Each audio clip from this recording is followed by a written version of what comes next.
మిత్రమా సుదర్శన, ఇప్పుడు ఇక్కడికి పరమవీర హనుమ రాబోతున్నాడు. అప్రమత్తంగా ఉండాలి. పొరపాటును కూడా వారితో పెట్టుకోకండి, లేదంటే. శివర్య, వాళ్ళు వచ్చి వెళ్ళిపోయారు. వచ్చి వెళ్ళిపోయారా? బలంలోనే కాదు, వేగంలో కూడా నాకంటే గొప్పవారు.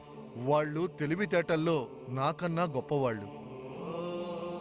మిత్రమా వైనతి, నన్ను క్షమించండి. ఇవాళ వ్యర్థంగా మీ ముందు అహంకారం ప్రవర్తించాను.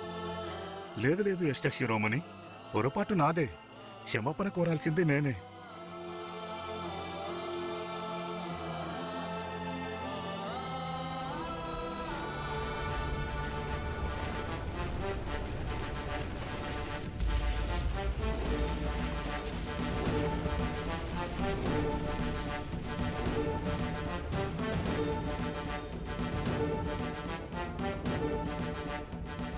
నాకంతా అర్థమైంది స్వామి.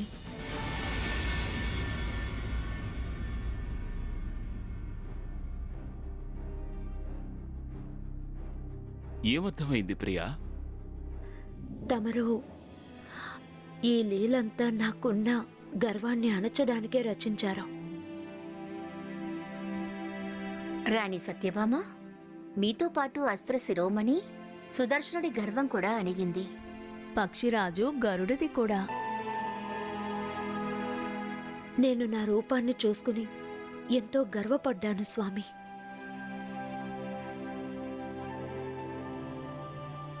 నేను ఇది కూడా మర్చిపోయాను, మీరు ఎప్పుడు ఎవరి మీద ఆసక్తి చూపించరు అని.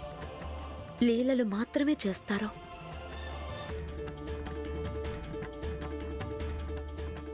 నన్ను క్షమించండి ప్రభు.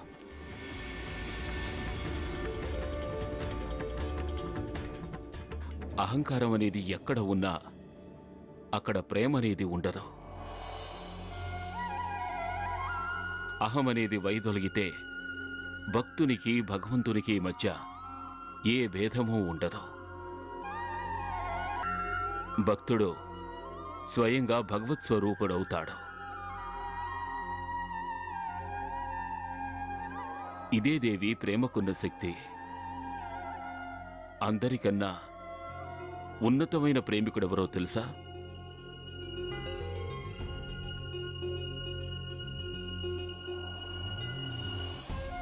ఎవరు స్వామి?